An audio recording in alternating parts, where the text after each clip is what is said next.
Hey up, it's Paul from Denbee Honey. How are we all doing? Although the beekeeping season's kind of slowed down now, I've got loads of other jobs I've got to catch up on today, so I'm going to do some strimming.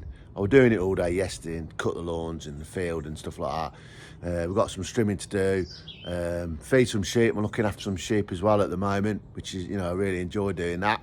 Something a little bit different. And then we're going to go up the wood, a bit of strimming up there and stuff. I'll try and video a bit of it, and also we'll do a bit on bees when I get 5 minutes. I'll do a little bit of that as well. Catch you in a bit.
Hey up, yeah. So I'm back from up there now.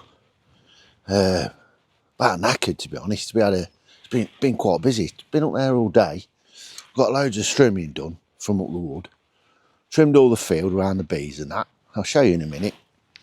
And just got to go and say hello to my sheep that I'm looking after as well. Go and say a little hello to them. We'll show you them. Give you a quick brief look at them. But we'll go over the field now. We'll go and have a look at the bees. Go walk over there. Look at all the acorns that drop down out of the trees. We've had loads of them drop down. Loads up the wood. This year, particularly, been quite a busy one for acorns. No, we'll go up here. We'll go on the field now, and I'll show you what I've been doing today. Well, yesterday as well. Yesterday I had to mow the field, and today I've trimmed it all. I'll show you, look. Here we go. Here we go. Here's the bees, look. Here's me nuke. And one of the nukes. This is one with a supersedure queen in it. And I've got high hopes for these. Yesterday they were bringing ivy pollen in, not there were no tomorrow. That's them. And I've trimmed all round the tyres and that, all tidy, look, all round the outside of the fields. Cut it yesterday with my mower, and I've trimmed all round here, look. It's just getting preparations for winter really. That bucket needs cleaning and getting rid of. Here they are, look. They are coming out a little bit, the girls. You can see them, a little bit of activity going on, but not too much. But you see, I've tidied it all up around the bottom underneath, look. Had the strimmer on, and it all looks lovely now. I've got one more feed to do. I think we'll have a look at that tomorrow. Too late now. I can't go in the yards today, show you anything anyway, because it's a bit wet. It's just been chucking it down, and you know what? There's not really any need to go in and have a look at them now. The only time I'll be going in, well, taking the crown board off on these now, will be to take the treatment out of row strips. I think that's about in 3 weeks' time, because they have to be in for about 6 to 8 weeks, I think. So we'll take them off, yeah. All right, we'll go and have a look at the sheep. Go and make sure they're all right. Hey up, hello. How we doing, guys? You all right? Hello. I've just gave them an apple. They had an apple a bit earlier on, so I'm just coming to check them now before they go to bed. Hey up, hey, hello then. I forget the names. I keep, every time I ask the names, I still forget one. But I know that's a little girl, look, and he's the boy. But yeah, they're like pets really. They're dead friendly. Yep. So that's looking after them. You never know. I might get a couple of sheep for us as well at home. Put them in the field, I reckon that'd be all right. I don't know what they'd be like with the beehives though. Let's crack on. Tell you what we'll do. We'll just go walk up and see these ones as well while we're outside. See this, look, I've tidied all this up today. Trimmed all the grass and trimmed all the blackberry bush back.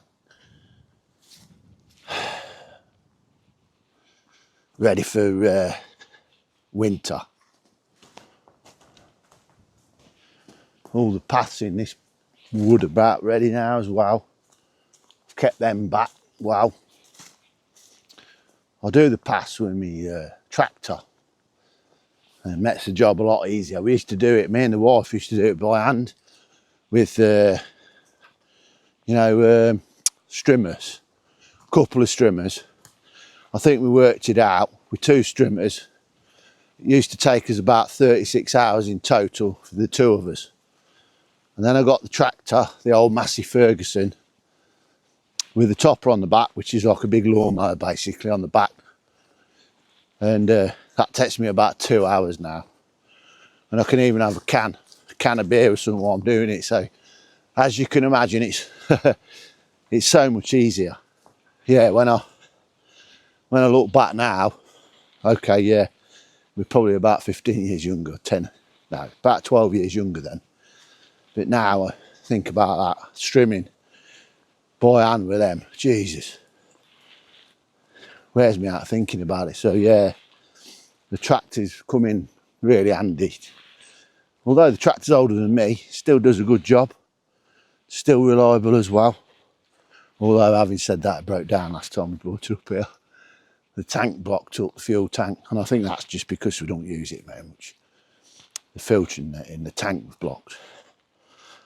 So that's a job for me for the winter. Here we are then, we're back up the wood. You can see we have trimmed around actually. I'll turn the camera around. So just turn the camera around. Yeah, look, made a bit of a clearing for them. Well, made it clearer for them.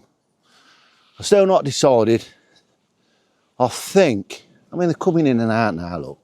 But I think that one there on the end, this one, I'm going to move that stand. I'm going to put it here alongside this one, I think. I think that's what I'm going to do. Be a bit easier when for next season. And what I'm going to do as well, on them short stands, I'm only going to have 2 hives. They're at least 1 metre apart, and then it leaves me a gap in the middle. So when I take anything off, the supers off or anything like that, I've got a gap to put it in. That are a good idea as well. These jacks, look, scaffold jacks they are, because this year we had that much honey. That middle one, it were about 7 or 8 supers high. The stand started bowing, and I was fearful that the wood would snap. So I put that in between, and I'll leave them on now. I've got some more.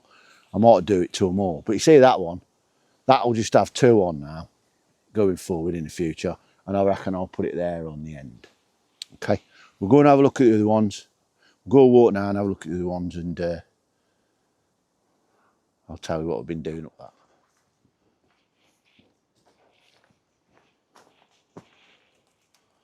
Beautiful up here. All the paths look great now.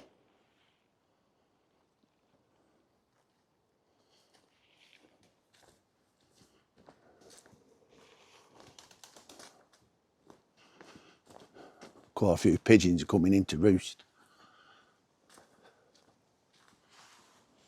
Nearly there now. I was just thinking to myself, you know, I feel like I'm missing something. And I just realised I've not got my dog with me. I've got to bring the Labrador. So it feels really weird we're out there, you know. Feels being on my own. I'm not used to having her with me everywhere I go. And I forgot to bring her. Senior moment, that's what my dad calls it. That. And I always used to laugh at him about that. Seen these down here as well, we've got like an apple tree here. Never knew we had one. Crab apples, look, all on the floor. But this path, this is the tree, look. This path here, I've only just recently made this path. This was a section of our wood that we never really come round. So I thought, it'd be ideal to put some bees around here, somewhere out of the way that, you know, if we do get a nasty hive that are a bit spicy, they ain't going to make much difference up here because no one comes up here, they're out of the way. And so I made this path, and I've got to be honest with you, this is probably one of my most favourite apiaries. It goes all the way around there, and me and the lad, what we did, for the time being, we've made a turning round spot. So if I come up here with a trailer, I can swing it round here, look. Swing it round there, in there, then reverse back there. But what we're going to do, we're going to continue the path through there, in between the trees, and that'll bring you out further up into the wood. So that'll be another project for us in the winter. Now, this is probably my favourite spot, although today's not really doing it much justice because it's a bit windy. But I've trimmed all here today. I'll take you around the other side. It looks a bit better from that way. You'll see what I've done. I've trimmed all around the hives, look. There you go. I've trimmed all around them, and I've cleared it just in the front of the hives as well. Cleared it all there, so I don't think we'll have to bother now with that then again this year. It's all nice and tidy. Bees are out, look. And you can see there's a European hornet as well at the front of there. And I'll show you, see if we can get it on film. She's just gone on the floor, here she is. Or him. Yeah, look. That's hawking around the front of the hives, look. Massive. Just waiting to take a bee. Yeah, look, it's on the front. There she is, look. So the size of them. Yeah, I was going to try and take a bee, that is.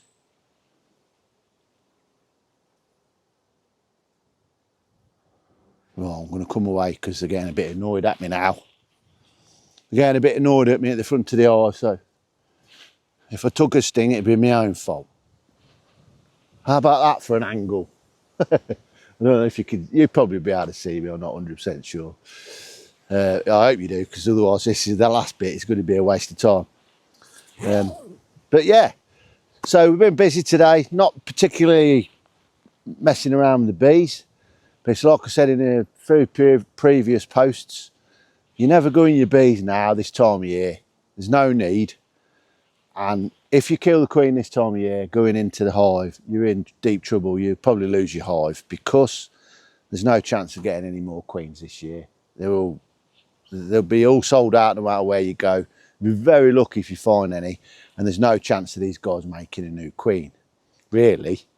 There might be the odd one, but generally you'd be in a lot of trouble. So don't go in your hives. I won't touch these. All I do now is feed them, feel the weight of them. And like I said earlier, I'll go in 2 or 3 weeks and take the strips out, the varroa strips that are killing all the varroa mite. They'll come out, and that's it really. Then all we do then is keep checking through the winter, make sure they've got enough food. But that's all I can tell you really today. There's not a lot else that is worth talking about other than don't forget that Denbee Honey is now for sale on the website. Take a look at the website, even if you don't want to buy the honey, just have a go over to it, denbee.co.uk, denbeehoney.co.uk. Just have a little look at it. It tells us a bit about us, and there's a few photos there and all that. I'm quite proud of that website. My daughter designed it and made it for me, and she's travelling around Thailand at the moment for 5 or 6 months. When she gets back, we're going to have another major update on the on the website. But for now, up until then, she gets back just before Christmas. Up until then, it looks great. The website looks brilliant. Please go home. Please go along and have a look. And if you fancy buying a jar of our honey, you can get it on there.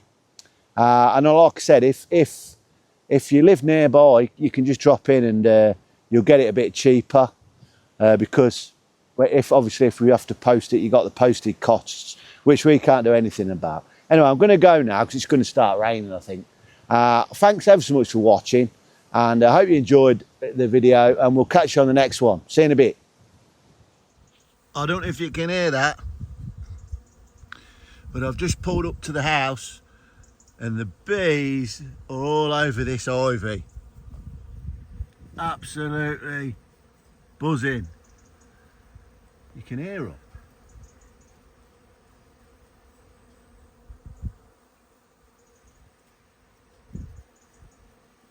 Wow. You know what? Before I had bees, I'd have probably never ever noticed this.